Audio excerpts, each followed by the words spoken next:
del Padre, del Hijo, del Espíritu Santo. Amén. Oración de los padres por sus hijos. Padre amoroso, a través de nosotros hiciste surgir la vida. Te damos gracias por los hijos que nos diste. Tú los conocías y amabas desde toda la eternidad. No siempre es fácil comprenderlos.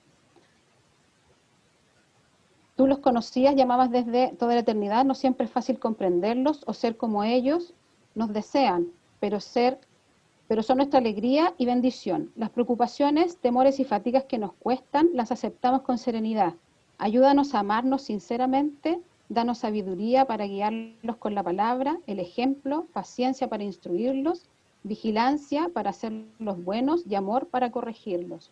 Amén. En el nombre del Padre, del Hijo y del Espíritu Santo. Amén. Bueno, primero, bienvenidos a todos a la charla de hoy, Familia y Colegio en tiempos de educación online, que tiene como objetivo compartir 5 claves para apoyar el aprendizaje de nuestros hijos desde una mirada formativa, pedagógica y segura en el mundo digital. Les presento a Soledad Garcés, profesora de la Universidad Católica, máster en e-learning de la Universidad de Sevilla, postítulo en informática educativa y directora de la Fundación para la Convivencia Digital. Bienvenida, Soledad, y te escuchamos todos muy atentos. Muchas gracias. ¿Se escucha bien? Súper. Bien, yo les doy la bienvenida por mi parte y les quiero contar que esta es mi familia.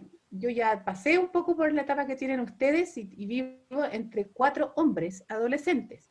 ¿Y por qué les muestro mi familia? Porque no es quizá la mejor forma de partir una charla, pero tengo que presentarles las realidades porque son todas diferentes. Cada una de las familias de ustedes es distinta. Entonces, lo que vamos a compartir hoy día, la evidencia científica que les traigo hoy día, los consejos y todo lo que hemos aprendido durante los 15 años que llevamos trabajando esto, hay que adaptarlo a mi familia, a tu familia y a la de cada uno de ustedes, porque somos todas las familias diferentes. Ahora, para partir, quisiera que veamos algo que tenemos común, que son las emociones básicas. La felicidad, el asco, la sorpresa, la ira, el miedo y la tristeza son las emociones básicas que todos los seres humanos instintivamente sentimos. Pero detrás de cada acto tecnológico, cada actividad digital, ustedes van a tener una emoción básica asociada. Los niños cuando están jugando PlayStation están en un grito de felicidad. Cuando están en las redes sociales están con sorpresa o con miedo o de repente también con felicidad o con tristeza. Toda la actividad digital va a tener de alguna forma una emoción base. Incluso ustedes me dicen, bueno, pero el asco, ¿qué sería? Bueno, muchas veces las niñas se meten en las redes sociales con bastante esa sensación de repulsión, porque hay que estar, pero también estoy expuesta a que me pasen cosas bien feas. Entonces, es importante que entendamos lo que hay detrás, porque la industria del mundo digital, de alguna manera, maneja muy bien estas emociones y las maneja tan bien que a los más chiquititos y sobre todo a los niños y adolescentes los tiene bastante presos, ¿ya? De este mundo de las emociones que es tan adrenalínico. Por eso mismo, como este mundo los atrapa, sobre todo en los videojuegos, los más chiquititos y las redes sociales al adolescente, vamos a entender que nuestra familia, la casa, papá, mamá y todo el entorno íntimo de los niños tiende a ser el campamento base. ¿Por qué les pongo la imagen del campamento base? Porque hace poco leí un estudio donde mostraban la gente que subía al Himalaya cuál era el momento más adrenalínico que tenían en la expedición y no era al llegar a la cumbre. A mí me llamó la atención eso. No, era cuando se alejaban o cuando se acercaban al campamento base. Ese era el momento de más tensión y adrenalina que ellos tenían, porque finalmente es mi familia, es ahí donde yo voy a llegar a sacarme los zapatos, donde voy a ser como soy, donde voy a llorar de angustia, donde voy a estar feliz tomándome un café caliente con mis amigos y con mi gente. Entonces, eso es lo que nosotros vamos a trabajar. La idea del campamento base, donde papá, mamá y los hermanos están formados para llegar a compartir lo que nos pasa en momentos donde nos vemos enfrentados a situaciones de estrés, como son el mundo digital, ¿ya? El mundo digital tiene cosas muy buenas, pero tiene algunas que vamos a tener que equilibrar. Entonces, de mi parte, yo llevo 15 años trabajando en temas de educación en el uso de medios digitales. He capacitado, he dado charlas, yo creo que el otro día calculamos a más de 90.000 papás. Hemos trabajado con 7.000 profesores. Y de mí nunca van a encontrar una postura extrema, porque la tecnología hay que ponderarla. A todas las edades hay que ponderarla. Lo mismo que la comida, por eso se los pongo en esta balanza. Comerme una pizza con mis hijos, con un vaso de cerveza para los adultos, bebida para los niños, un fin de semana, por ejemplo, no tendrían nada de malo. Si hago eso todos los días, seguramente voy a caer en sobrepeso y en malnutrición. Lo mismo las pantallas, si yo logro equilibrarlas, son un aporte. Si se me escapan, de verdad voy a tener un perjuicio. Por lo tanto, es importante entender que las pantallas tienen distintos objetivos y a su vez me hacen vivir diferentes emociones. Entonces, las pantallas para aprender, el que estén conectados 1 hora o 2 horas a las videoclases, ¿les puede hacer daño? Es un tremendo cuestionamiento que están todos los colegios hoy día. Yo les digo, no, no les va a hacer daño. Lo que pasa es que es poco efectivo aprender a través de una pantalla en edad escolar.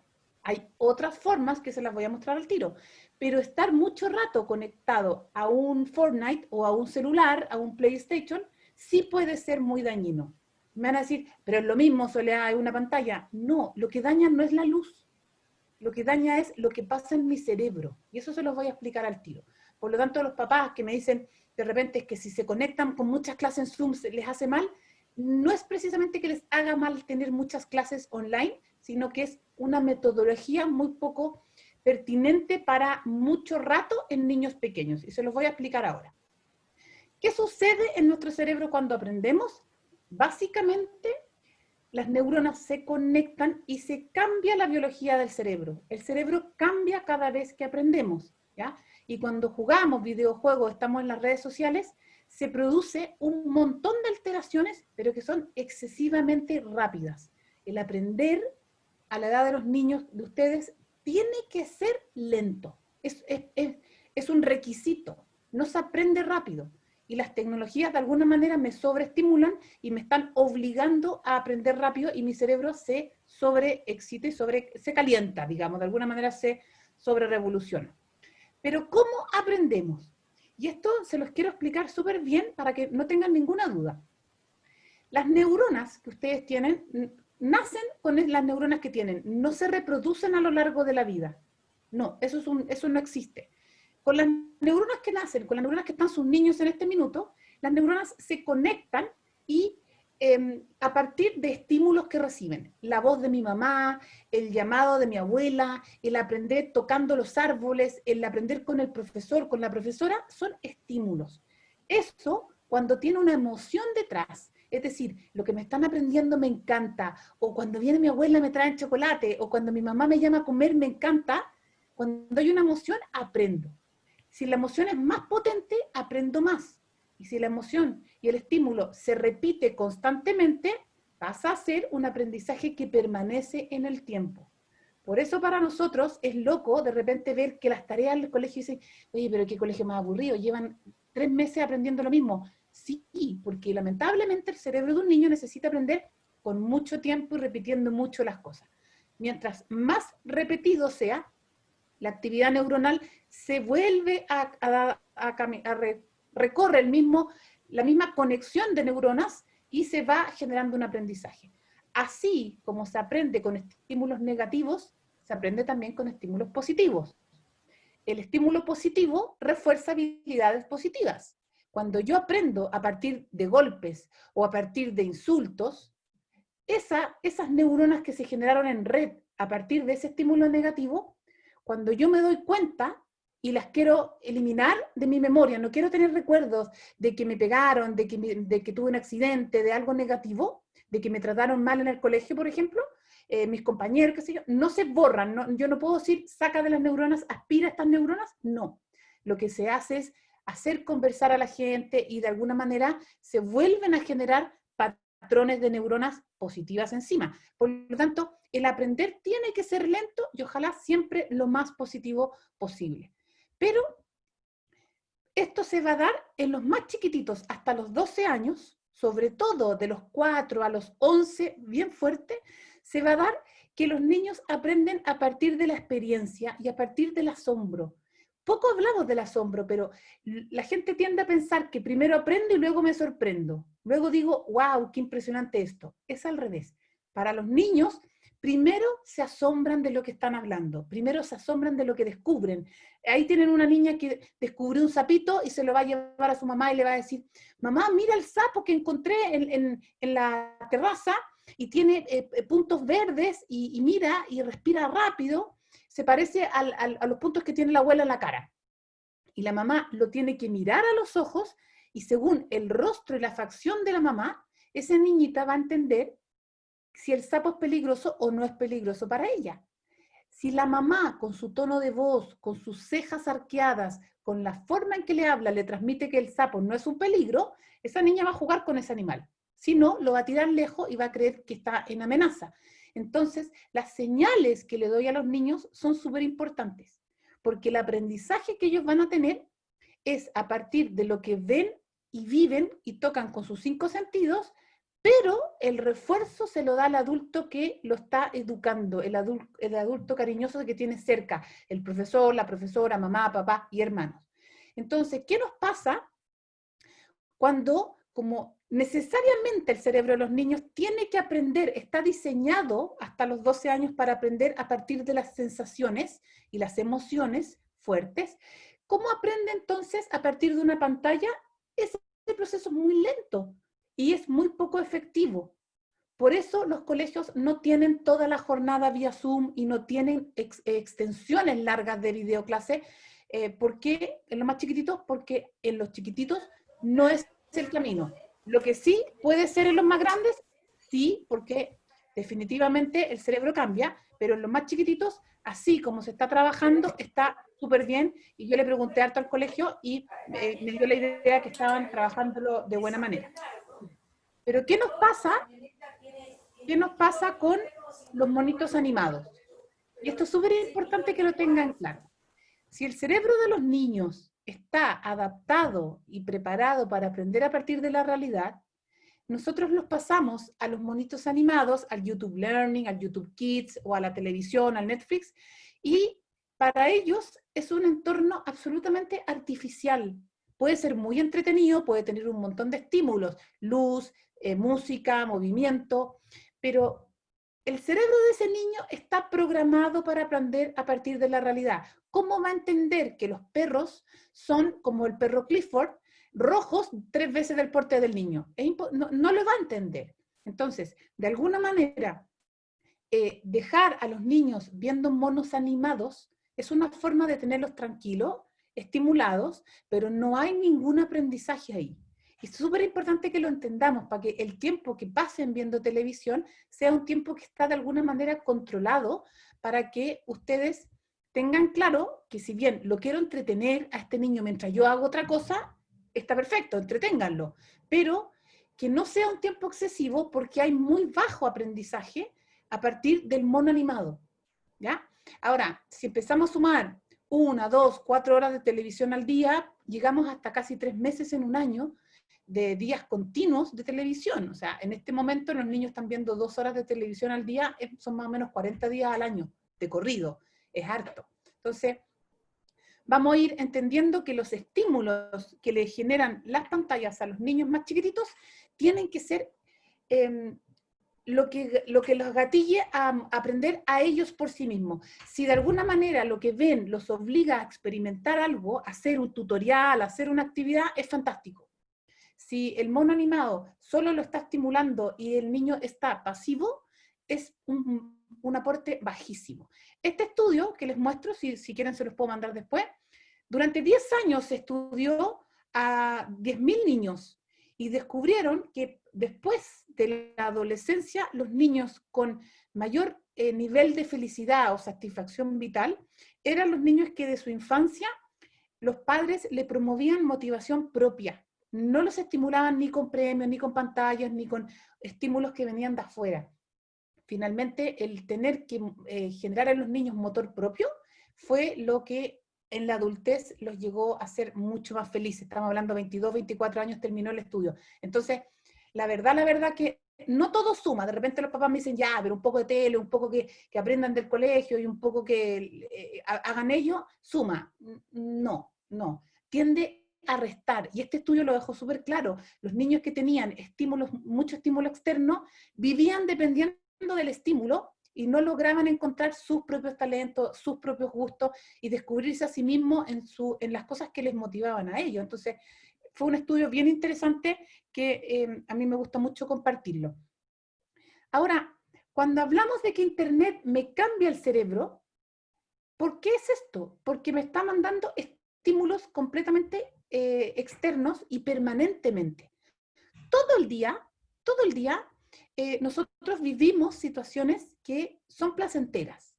Me puedo comer un chocolate y al poner el chocolate en mi lengua, mi cerebro capta la grasa y el azúcar del chocolate y produce una gotita de dopamina que me dice, qué rico este chocolate. La dopamina me produce placer y yo digo, qué rico, está exquisito este chocolate, qué fino, qué suave. Pero el nivel de dopamina cae a los 20 minutos y yo voy a ir a buscar otro pedacito de chocolate. Y otro, hasta que se acaba. Y cuando se acaba, mi cerebro me va a pedir, me va a lanzar dopamina y ya no hay más y se acabó. Cuando juego fútbol, cuando hago deporte, pasa exactamente lo mismo. Al final de hacer deporte, yo me siento bien y digo, mañana vuelvo a jugar fútbol porque se subió la dopamina, la endorfina y bajo. ¿Qué pasa cuando tengo estímulos altos permanentes?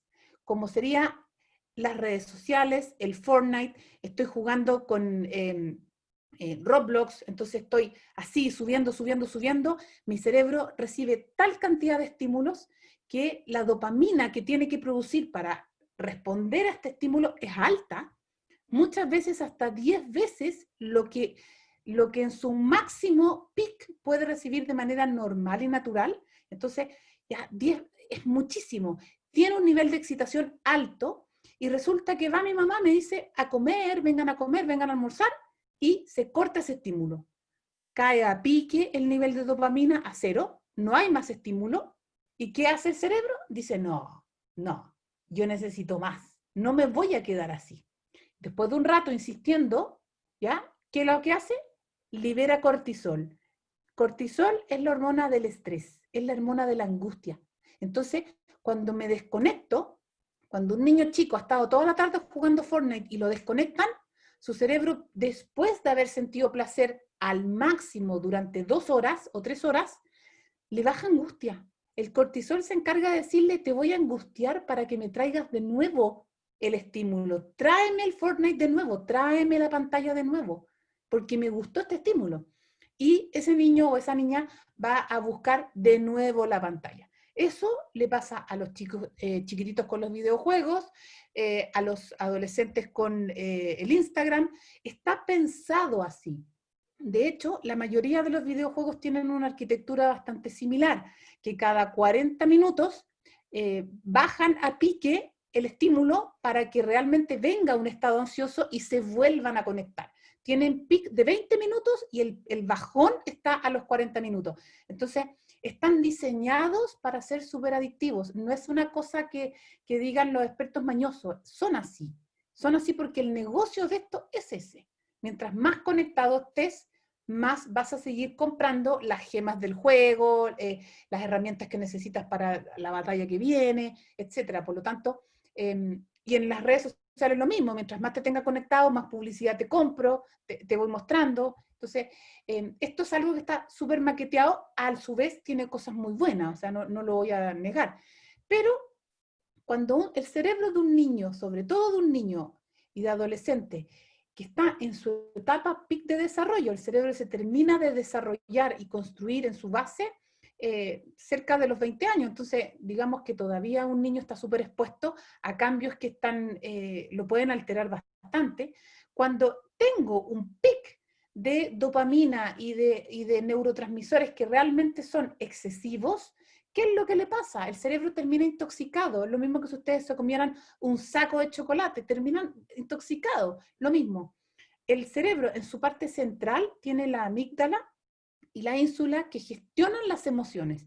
Por eso cuando un niño, uno le quita el celular después de una hora, se enoja.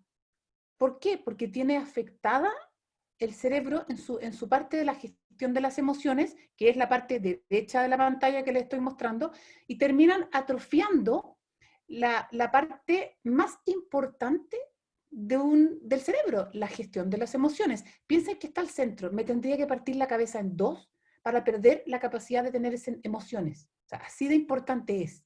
Entonces, ¿qué es lo que nos pasa?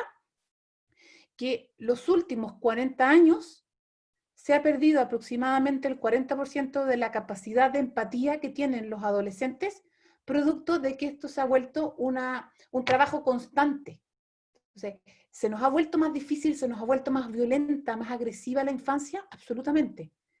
Y por eso viene toda una ola de papás más jóvenes que están tratando de desempantallar para que de alguna manera los niños renueven sus hábitos y la forma de empatizar con los demás y de trabajar socialmente sus relaciones interpersonales. Y para eso necesito tenerlos con menos pantalla, menos tecnología en edades más tempranas, ¿cierto? Eso es súper importante. Ahora, mientras más van creciendo, las neuronas se ponen más activas. Eso es súper importante, las neuronas cambian, uno creería que son las mismas toda la vida y no son así. Mientras más se acercan a la adolescencia, se empiezan a recubrir con una capa protectora de grasa y líquido que se llama mielina. Y la mielina nos permite pensar y aprender cosas más profundas. Cuando somos chiquititos, nosotros aprendemos cosas muy concretas. Y a partir de que se empieza el proceso de mielinización, los niños pueden aprender cosas más profundas porque a partir del choque sináptico de las neuronas se generan más conexiones. Miren que este detalle, qué importante es. Cuando tengo una neurona sana, ¿ya? Se genera un aprendizaje potente. Cuando tengo una neurona que ha sido intoxicada por exceso de pantalla, exceso de emociones fuertes, de estímulos, termina como la neurona de la izquierda sin la capacidad de conectar bien. No tiene un circuito eléctrico natural. Por lo tanto, el aprendizaje se hace mucho más lento. Pregúntenle a un profesor de matemática, de octavo básico, ¿cómo son sus clases el lunes después de que los niños han estado jugando videojuegos todo el fin de semana? Chip libre. ¿Y cómo son el jueves después de una semana en que generalmente las familias tienen ese tema más controlado? Son dos clases completamente diferentes. Las neuronas después de 5 días se renuevan siempre y cuando no se hayan dañado. Entonces, es importante entender esto porque como mamá yo puedo ordenar los tiempos de conexión, ordenar los tipos de juegos para que de alguna manera mi hijo los pueda disfrutar, pueda pasarlo bien, pero sin hacerse daño a sí mismo. Ahora, cuando los papás me preguntan, ¿y cuánto tiempo? ¿Y por qué no pueden ellos controlarse? ¿Por qué les cuesta tanto? Bueno, les cuesta tanto primero porque los juegos son súper adictivos, están hechos así. Y segundo, porque el lóbulo frontal, que es donde está toda la gestión de impulso y el control y la autorregulación, acá en la frente, son las últimas neuronas que se desarrollan, las últimas, después de los 22, 23 años. Entonces, no le puedo decir a un niño de 8 años, regula el tiempo que vaya a jugar al PlayStation y vuelve, juega 20 minutos y vuelve. Primero, porque 20 minutos las empresas saben que no dura ninguna partida, duran más, porque no alcanzan a subir el nivel de dopamina en 20 minutos.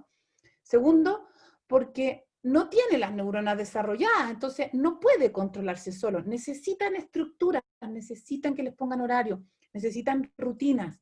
Para nosotros los adultos, las rutinas y los horarios son lo peor, son ya chatos, pero para ellos son súper importantes porque ayudan a esta estructura cerebral que necesitan tener para gestionar bien sus emociones, el tiempo y ayudarles al control de sus impulsos, que es súper relevante. Ahora, les he hablado de los sobreestímulos que generan a nivel cerebral y que alteran el ánimo y la forma de aprender de los niños.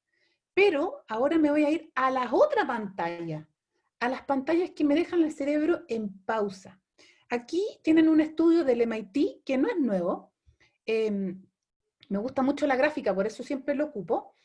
Y aquí están el Netflix, la televisión, YouTube, lo que son las películas. Si ustedes se ven arriba en rojo, yo marqué la actividad cerebral mientras ven televisión. Es bien baja. ¿Por qué? Porque no hay ningún estímulo más allá de visual y auditivo. Entonces, adentro de mi cabeza no hay movimiento, no hay mayor actividad. Fíjense, en verde está la clase positiva, el Zoom, el PowerPoint, ¿cierto? Donde el rol protagónico no lo tengo yo, lo tiene el que está al otro lado de la pantalla. Y fíjense abajo, el círculo azul es el sueño. Tiene más actividad el cerebro de un niño cuando duerme que en algunas horas del día. Entonces uno dice, ¿por qué? Bueno, yo incluso acá les traje textual la pauta de la Asociación Americana de Pediatras que nos recomienda las horas de sueño y que en este momento se ven inmensamente amenazadas por el uso de pantalla. ¿Por qué? Porque para una mamá que ha trabajado todo el día, que está reventada, para un papá también, que los niños se vayan a la cama temprano y que se empantallen un ratito en la cama, no pasa nada. Sí pasa. Yo se los voy a explicar por qué. Los niños tienen que dormir esta cantidad de horas que les estoy mostrando, entre 10 y 12 horas. ¿Por qué? Porque su cerebro en la noche lo que hace es producir la hormona del sueño, limpiarse de todo el estrés del día, se regenera y está ordenando la regeneración celular de todos los órganos. Entonces, es muy importante que duerma. Es muy importante que duerma la cantidad de horas que tiene que dormir. Y la luz de las pantallas, la gente se complica con esto como lentes con filtro. Efectivamente, lo que esos lentes hacen es evitar el cansancio visual, pero la luz de una pantalla no te va a dañar más el ojo. Lo que va a hacer es que la luz le dice a tu ojo que es de día y que por eso no se quede dormido, y la mayoría de la gente se queda con insomnio después de estar con la pantalla con mucha luz. Por eso los filtros bajan esa cantidad de luz, pero finalmente es un tema más de marketing que de efecto. Entonces, cuando naturalmente a las 6 de la tarde se empieza a poner el sol, el cerebro de un niño empieza a producir melatonina, los de nosotros adultos también, y la melatonina induce el sueño. A las 3 horas de la hora de puesta de sol, los niños van a estar durmiendo. Ese es el tiempo en que el cerebro necesita predisponerse para el sueño. Generalmente un poquito antes les viene como un golpe de energía que es para quemar la adrenalina que tienen en los músculos, que es, se van a poner como resorte. Y uno dice, ¿pero por qué? Si estabais cansados, ¿por qué saltáis ahora arriba de la cama? Porque necesitan quemar el azúcar que les quedó en la musculatura. El azúcar, la adrenalina, no se elimina por orina, se tiene que quemar. Entonces, finalmente, luego de eso, se van a dormir. Si yo en ese momento le pongo una pantalla, el cerebro de ese niño recibe la orden de despiértate porque es de día. Por lo tanto, no es una actividad propia después de las 6 de la tarde en este momento, y en la medida que cambia el horario hay que dejarla a lo más unas hora y media fuera lejos de la hora de dormir. Y eso es súper importante para que no alteren el crecimiento y desarrollo de los niños. Un niño que no crece, lo primero que les va a decir el pediatra es quítale las pantallas y hazlo dormir. Efectivamente va a crecer, la primera etapa del tratamiento de crecimiento va a ser esa. Entonces es importante tenerlo presente para no generarle daño a los niños. Ahora, la mayoría de los papás me dicen, ¿cómo sé si lo estoy haciendo bien? Bueno, veamos. Una familia que le da un uso normal a las pantallas, lo que va a hacer es contener emocionalmente a los niños, ¿ya? Les va a dar las reglas claras, va a poner límites y va a entregar las tecnologías en la edad que corresponde y en que los niños están preparados para usarlas. Van a tener horarios, límites claros, y van a probablemente tener el tema tecnológico regulado. Y ese niño va a estar entre muchas actividades expuesto a pantalla. Va a tener una hora para ver una película, va a tener un rato para hacer otra cosa, pero tiene muchos otros temas que hacer. Acá, en cuarto básico, hay un 15% más o menos, a 20%, no hay más.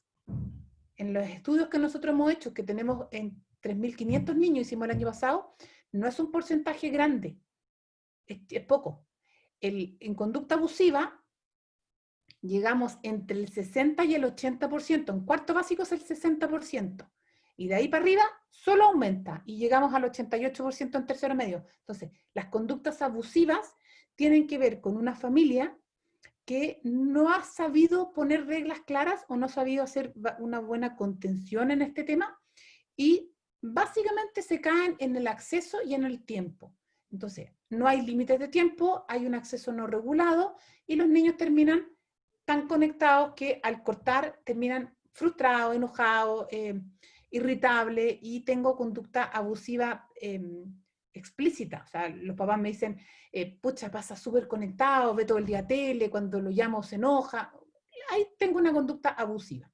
Y la dependencia es más o menos, puede ser el 5, 10% dependiendo la edad, mientras más grande hay más, pero en los más chiquititos es más severa, de repente se nota mucho más.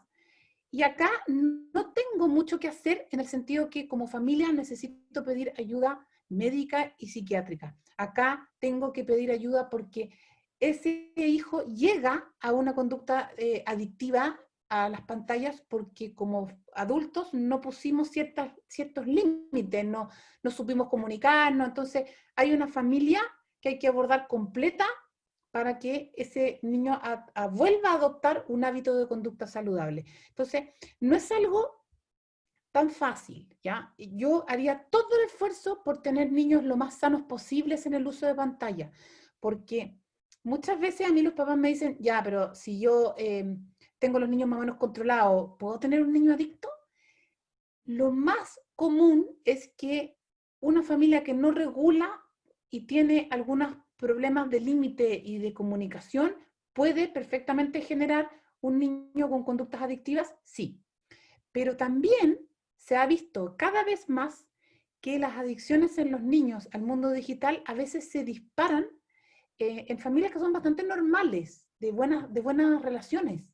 ¿Por qué? Porque las tecnologías están diseñadas cada vez con más rasgos adictivos. Entienden muy bien cómo funciona esto. Entonces, yo sería bien cautelosa. Si, en este grupo grande de familias con conductas abusivas, generalmente hay papás que toman conciencia de esto. Los papás en general se dan cuenta, nos damos cuenta todos. Ahora en pandemia nos hacemos los locos, pero yo en las charlas que doy los papás me dicen, o sea, Soledad, esto es lo que a mí me pasa. Bien, no nos hagamos los locos, es así. Pero, ¿cómo lo hago? Bueno, quizás no es ahora el momento, quizás hay que esperar que la pandemia pase un poco, pero no porque estemos en pandemia, la tecnología va a ser buena para mis hijos. Va a ser buena para aprender en el colegio, lo que están haciendo, pero no pierde poder el efecto, no se resta el efecto, al contrario, mientras más pantalla sigue existiendo ese problema que genera, esa distorsión que genera a nivel cerebral. Entonces, aquí es importante que lo entendamos. ¿Cómo me puedo desintoxicar? ¿Cómo puedo hacer que mi hijo, que está súper conectado, a partir de mañana empiece a dejar de conectarse? Sencillo no es por lo que provoca, porque hay que cambiar una conducta que se aprendió de manera negativa, pero es súper posible, ¿ya? Y tengo testimonios por miles. Entonces, lo más importante es que uno de los papás o los dos tomen conciencia de que hay hijos que están excesivamente conectados, que hay alteraciones de ánimo, que de repente hay mucho tiempo que se pierde, y que se resta de hacer otras cosas que son súper importantes. De repente me dicen, pues Soledad, ¿qué tiene de malo que vea la Peppa Pig? Es que la Peppa Pig no tiene nada de malo, pero a esa edad ese niño tiene que estar jugando en las plantas, peleando con fútbol, a la muñeca, compartiendo con los hermanos. Ese tiempo es demasiado valioso. Por una hora de tele necesito generar un montón de habilidades. Entonces, si matemáticamente contamos, incluso hay mermas de palabras que se dejan de hablar y se dejan de vocalizar por ver televisión. Entonces no tiene ningún sentido. Aquí, los papás conscientes lo que hacen es conversar con toda la familia y plantear un plan de desintoxicación, despantallar, como ustedes lo quieran llamar, y se va bajando de a poquitito, ¿ya? Si ustedes me dicen desempantallar a un niño de 5 años que le quita el celular a la mamá, yo simplemente le pondría llave al celular y se acabó el tema. Iba a llorar 2, 3 días y chao. Con mucho cariño le haría contención y le diría, ¿sabéis qué?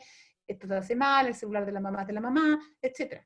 Pero cuando ya son un poquito más grandes, recuerden que estas neuronas que se conectan para generar aprendizajes van generando caminos, cambiando mi cerebro. Entonces, no es llegar y decir, ya, se acabó el hábito. No, po. O sea, los hábitos cuesta hacerlo y quedan, ¿cierto? Entonces, acá es lo mismo. Tengo un mal hábito, pero está. Entonces, primero de las 4 horas le digo, mira, mañana te voy a dejar 3 horas y media, y esa media hora que queda lo vamos a cambiar por otra actividad.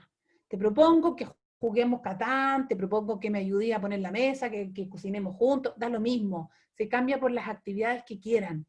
A la semana siguiente o a los 3 días, 1 hora más, menos, y vamos a hacer 1 hora más de otra cosa. Entonces, se va haciendo un plan, pero muchas veces los papás me dicen, pero es que ya, ¿y si le quito esto? Pero es que llénale con otra cosa, porque llegar y decir, te quito la pantalla y qué, no es tan, es una guerra civil, no tiene ningún sentido echarme más problemas. Lo que yo necesito es que estos niños cambien la pantalla por algo que les guste y que descubran el talento. Ahora, si ese niño dejó de jugar Fortnite y ahora descargó una aplicación de teclado, como me pasó a mí, que de repente uno de mis hijos descubrió el teclado y ahora con un celular toca todo el día, maravilloso.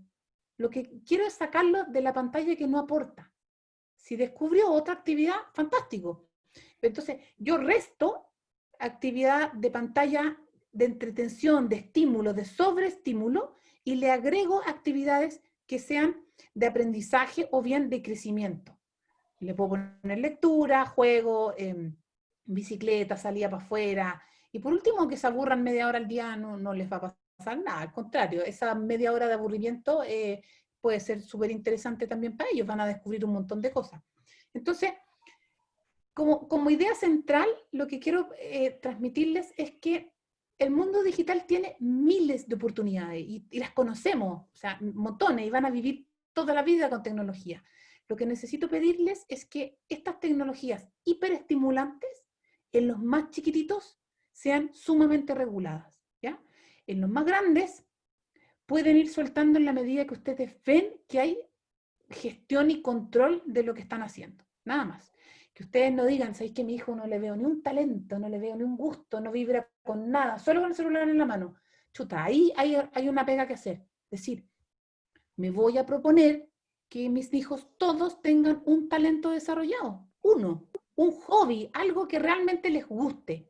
Cuando yo ya logre eso, que estén un rato en el Instagram o que estén un rato en el TikTok, da lo mismo, porque ya tienen una pasión del fútbol, del ballet, de lo que sea. Entonces, como mamá, yo voy a tratar de estimular el talento, la vocación, algo que los haga moverse intrínsecamente por ellos mismos. Después van a tener pantalla y lo que sea, pero ya les generé esa como sal de la vida que de repente nosotros como adultos con la pega, con la vorágine que vivimos, de repente nos falta, ¿cierto? Los niños tienen ese tiempo, entonces aprovechemos nosotros como papás de guiarlos en eso. ¿Cómo lo hago para prevenir lo malo de la tecnología y aprovechar lo bueno? Primero, controlo el tiempo. ¿Ya? Nunca voy a tener un niño adicto si les pongo horario y realmente limito el uso de pantalla, ¿cierto? Ahora, de repente me dicen, ¿cómo es un niño adicto? La verdad, el niño adicto tiene toda su vida alterada por el uso de pantalla y todo lo condiciona al uso de pantalla. Entonces, detrás de esto hay una ansiedad que se calma con una pantalla. Tengo un estado como de ira, se calma con una pantalla. Entonces, ahí tengo ya un niño afectado por el exceso de estímulo. El controlar el tiempo es la mejor forma, es como controlar la comida. No soy gordo si me controlan lo que como, si mi mamá me da la porción justa.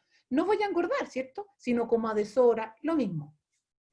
Y aquí es súper importante definir a qué edad le voy a dar el teléfono. Y de repente en todas las charlas me dicen, pero dime una edad, Soledad. Es que, mira, ojalá cercano a los 13 años, pero pucha, A ver, si un niño tiene sus papás que no viven juntos y necesita el teléfono para llamar al papá o para llamar a la mamá, que tenga un teléfono. Pero enséñenle a usarlo, no le pongan internet así chip libre, que tenga control parental. O sea, el punto no es a qué edad, el punto es para qué lo necesita, ¿cierto? Por último, que use el teléfono en la casa o que tengan uno de prepago para que cuando lo llame el papá, pero que no sea de uso propio. Eso se conversa y se ve en familia, ¿cierto? Pero que no sea una decisión porque todos tienen o porque es el único que no tiene. Eso no es la razón por la que yo le regalaría un celular a un hijo, ¿ya? Ahora, ¿qué nos pasa con la supervisión de contenidos? Y aquí me pasa mucho que los papás me dicen, ah, pero es que todos ven esos monos, ah, que todos han visto esa serie. Yo sería muy cautelosa, ¿ya? Porque hoy en día los niños están viendo cosas que de repente nosotros, cuando éramos chicos, no existían. O sea, nosotros vimos, por ejemplo, estuvimos muy expuestos a revistas con pornografía que se compraban en los kioscos, pero el cuerpo de la mujer era muy diferente, como se mostraba. Hoy en día la pornografía dura es la que está al alcance de los niños. Es una industria. Antes era una revista porno. Hoy es una industria porno que no muestra una mujer voluptuosa, muestra relaciones carnales en todas sus mezclas con consumo de droga, violencia y un montón de condimentos que no les voy a detallar porque ustedes se lo pueden imaginar, que a los niños les genera gran impacto, es sumamente adictiva porque genera emociones muy potentes, por lo tanto, la verdad es que se genera una necesidad de sorpresa súper grande y va cambiando los hábitos de relaciones, de vida afectiva, de proyección en el otro, súper potentemente en los niños. O sea, hoy día cualquier psicólogo adolescente les va a decir, o sea, la pornografía ha cambiado la forma de relacionarse entre los adolescentes, porque no es la misma que hace 20 años. Es muy directa, es muy carnal, por lo tanto, hay algo que conversar. Y las mamás de repente a mí me dicen, pero ¿cómo llego a este tema a los de 15? Qué vergüenza. No, apártelo a los 7. Sienta a los niños de 7 y diles, niños, cuando estén en el computador o en el tablet, si llegan a ver fotos donde aparece gente sin ropa, inmediatamente lo apagan. Y yo sé que les van a dar ganas de ver más, porque son imágenes que a uno inconscientemente le dan ganas de ver, pero les hace mucho daño porque altera tu corazón, cambia la forma en que tú vas a aprender a relacionarte con los demás. Por lo tanto, en cuanto te pase, me llamas y tu papá o tu mamá o algún hermano grande va a preocuparse que eso salga de tu tablet para que puedas seguir jugando, viendo tu película, etcétera. Entonces, el explicárselo así a los niños, a los 7 años, 10 años, créanme que para ellos es como, de todas maneras les va a pasar que le decir, sí me ha pasado un par de veces, mamá, de todas maneras, porque ya el 80% de los niños a los 10 años ha visto algo de pornografía. Así, buscando una tarea, buscando en el celular de la mamá, esperando en el doctor. Entonces, explicarle lo que es sin mostrar y decirle cómo actuar, eso es educarlos en la prevención. Concretamente, ¿qué nos pasa con los contenidos inadecuados? Que no tengan que ver con pornografía. Ser capaz de decirle a los niños, oye, es necesario, ¿qué crees tú? Que estés toda la tarde viendo este tipo de videos que de verdad pueden ser divertidos, pero no aportan nada. O sea, si lo ves 10 minutos, ríete y sigue con otra cosa.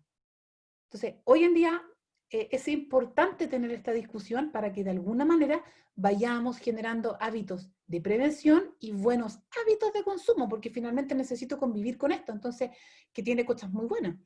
Ahora, los amigos virtuales es algo que tienen que tener harto cuidado, porque está súper asociada la popularidad, el autoestima de los niños y los adolescentes a la popularidad en las redes sociales o con quien juegan en el mundo digital. Entonces, de alguna manera, no tienen esa conciencia de la amistad verdadera. Entonces, es importante hacerles ver la diferencia entre la amistad real y la amistad virtual. La amistad virtual es líquida.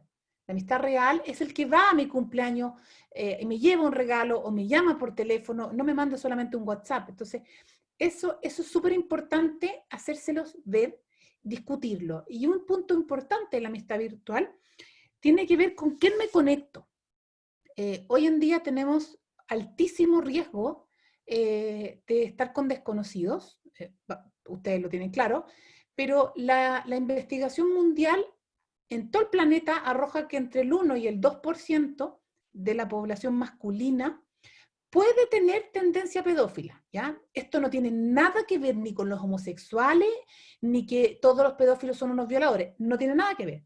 El pedófilo es un hombre que se excita viendo niños porque de alguna manera en su historia de vida desarrolló malos hábitos de relaciones afectivas con sus pares. Entonces llega a la adultez y lo que le sale más fácil es hacerse amigo de los niños. El pedófilo busca relaciones con niños para obtener favores sexuales. Y ustedes van a decir, Soledad, es una locura, no me lo quieren imaginar. Absolutamente. Es una cifra que va al alza, ¿ya? ¿Y cómo funciona?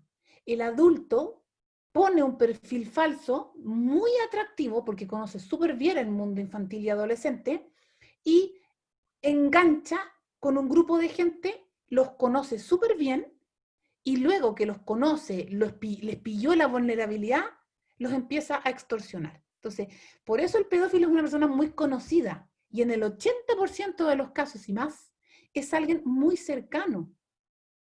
Como para un niño o una niña, que el tío, el primo, el hermano grande, el amigo del hermano, que lo ve todas las semanas estudiando con el hermano, le pide por Instagram o le pide por TikTok que le mande un tipo de video determinado, sin ropa o haciendo algo, ¿por qué va a ser malo? Si lo quiere, lo conoce, comen juntos, veranean juntos. Entonces, acá las mamás de repente me dicen, yo he conversado esto con mi hijo muchas veces y le he dicho que si le pasa me diga. En general, el niño que es, o la niña que vive este tipo de situaciones, no lo cuenta, porque implica delatar a una persona que conoce. Generalmente les pasa que hablan cuando es alguien que se les mete en las redes sociales, que no los ven cercanos, no es un tío, no es un primo, pero que es mucho menos. Mucho menos. Entonces, los papás tendemos a pensar que el mundo en los desconocidos son los pedófilos que están en las redes sociales. Ese porcentaje es bajísimo. Existe. Y el año pasado tuvimos 2 colegios como el de ustedes de grande, con 140 niños acosados por 2 pedófilos que los dejaron con trastorno, con terapia. Fue un desastre. En sexto básico, grandote ya. Entonces, yo quiero que entiendan que aquí la amenaza está mucho más cerca. Y es súper importante que sepan ustedes con quién están conectando. Si no tiene la edad de un niño, no es compañero curso, no se conecta contigo. Fuera los tíos, a menos que yo lo autorice como mamá o como papá. Es súper importante tener ojo en esto, ¿ya? Y finalmente, con esta idea quiero cerrar. Las reglas familiares, ojalá sean muy poquitas, y que sean súper coherentes y para todos iguales. Por ejemplo, si ustedes deciden no hay celulares en la mesa, se come sin celulares en la mesa. No se pone al revés, no se pone mirando para abajo, no, se saca. Si a tal hora vamos a apagar internet para poder conversar en familia y desconectarnos, se hacen todos. ¿Ya? Cada familia podrá ver las reglas que quieran. Básicamente, ciertos horarios de desconexión para poder descansar, buenos hábitos de los papás. El 40% de los niños, a nosotros en la encuesta nos dice que los problemas de adicción los tienen los padres. Uno de los papás identifican ellos. Entonces, finalmente, con el ejemplo enseñamos y no tiene mucha ciencia. O sea, si ellos nos ven así, probablemente están viendo un ejemplo que van a imitar y van a replicar como un hábito. Entonces, es importante tenerlo súper claro. Respecto al control parental, en peggy.info siempre pueden entrar a ver el control parental, cómo está clasificado en el fondo. Ponen aquí el video que quieren ver. PEGI es el Plan Europeo de Videojuegos, Información para Padres. Ustedes ponen el juego y les dice si son para 3, 7, 12, 16, 18 y el tipo de juego. Tiene conexión en línea, discrimina, juegos de azar, promueve consumo de drogas, etcétera, ¿ya? Y si es para la edad, fantástico. Esto es obligatorio en Europa y lo tienen todas las empresas de videojuegos, entonces funciona bastante bien. Ahora, yo sé, me voy a quedar con ustedes para responder dudas, les voy a dar un ratito que las pongan en el chat, ¿ya? Yo aquí las tengo, pero lo que sí, el papá o la mamá que sienta que las dudas me las quiere hacer por escrito, me puede escribir, si después me quiere pedir el teléfono, me llama, pero siéntanse con toda la libertad que las consultas personales me las pueden hacer y yo se las contestaré mañana, ¿sí? Aquí me ponen, soledad para un niño adolescente que juega muchos videojuegos y está acostumbrado a recibir ese nivel de dopamina. ¿Es difícil que vuelva a encontrar placenteras actividades más sencillas? Sí, sí, es difícil, pero el cerebro adolescente es muy plástico, entonces se puede fácilmente volver a revertir, pero va a tomar tiempo, y mientras más grande, más tiempo va a tomar. ¿Ya? Ahí hay que tener papá, mamá y toda la familia apoyando la desconexión paulatina de ese niño. Probablemente va a tener disparados algunos niveles de dopamina de repente y de cortisol, de ansiedad, en que a todo evento va a querer tener algo que lo calme. Entonces hay que buscar otras cosas que lo calmen. Otros hobbies, el tener otras actividades. Hay que reeducar. O sea, hoy en día las pantallas son ansiolíticos. Y entonces necesitamos buscar ansiolíticos naturales, que son lo normal. ¿Ya? Yo ahí, si que es adolescente, recomendaría de todas maneras consultarlo con un especialista que te ayude a reeducar el uso de las pantallas. Tengo otra, estando en casa es difícil prohibir el tiempo en pantalla. Yo jamás hablaría de prohibir, yo hablaría de ponerle límites, ¿ya? Porque además esos niños tienen que aprender a autorregularse, aunque quizás les cuesta, de chiquititos, deben hacer el ejercicio, ¿ya? Hay un tiempo ideal por día que no sea tan malo. A ver, hay hartos estudios y hartas organizaciones que recomiendan, pero finalmente lo último que yo he leído este año es lograr un equilibrio en cuanto a la calidad. Si tú me decís cuánto tiempo, pucha, si son 5 minutos viendo pornografía les hace pésimo. Si están viendo 1 hora una película con la familia, fantástico. Si están viendo un programa en el History Channel y están aprendiendo algo y lo están conversando, están ahí pensando, fantástico. La calidad es lo que tenemos que ver, ¿ya? ¿Qué pasa con su estado emocional y la calidad de lo que están viendo? Si veo que se empieza a poner ansioso y que raya la papa con el tema, efectivamente lo tengo que limitar. ¿Ya? ¿Qué otra duda les va quedando? No tengo más preguntas.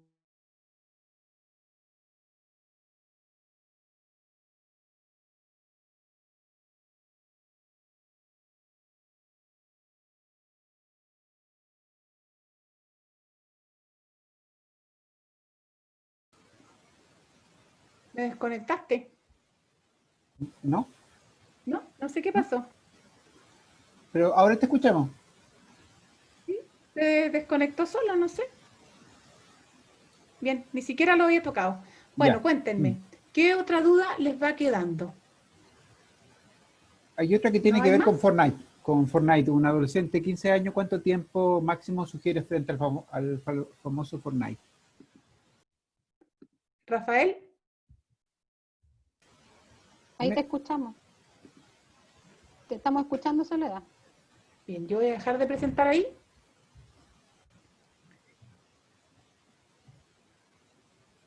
¿Soledad no escucha?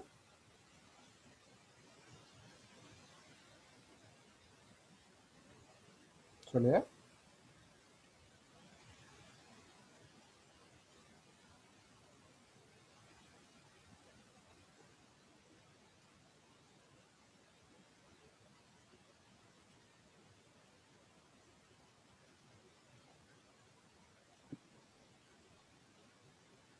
Se le cayó la conexión, parece. Así es. Bueno, ya estamos llegando al tiempo.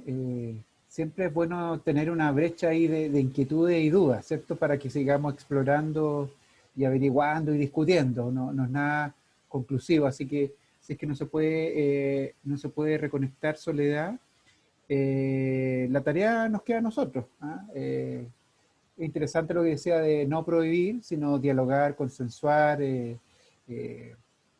discutir en familia y con los niños, ¿cierto? Desde muy temprana edad y también con los adolescentes, ¿por qué no? Así que Soledad no está, ¿cierto? ¿No? No. Bueno, estamos en la hora, estamos casi justo en la hora. Agradecemos mucho la presencia de cada uno de ustedes. La idea es que generen preguntas, tengamos algunos elementos para poder discernir y seguir conversando en familia, pero la invitación está abierta, ¿cierto? Esto no va a concluirlo, sino a seguir madurándolo y reflexionando. Muchas gracias por la presencia de cada uno de ustedes, profesores, apoderados, ¿cierto? Directivos también. Muchas gracias por la participación de todos ustedes. Perfecto. Muchas gracias, profesora Bernardita. ¿No? Y más falta también. Muchas gracias. Muchas gracias a todos ustedes. ¿Sí? ¿Hay alguna pregunta, inquietud antes de terminar? Están todos invitados a los siguientes talleres que vamos a tener en el mes de agosto. Tenemos cupos suficientes, así que si alguien se anima a participar de otro, por supuesto, bienvenido. Ya veo un par de caras que ha estado en otros talleres, así que genial que se atrevan a participar de estas instancias en comunidad. ¿Sí? Mañana hay Mindfulness, me recuerdan. ¿Sí? Mañana hay 2 talleres súper interesantes de comunicación y de Mindfulness. Que Hasta tengan la papá de Verónica Vidal te había levantado la mano, parece. Ah, sí. ¿Sí?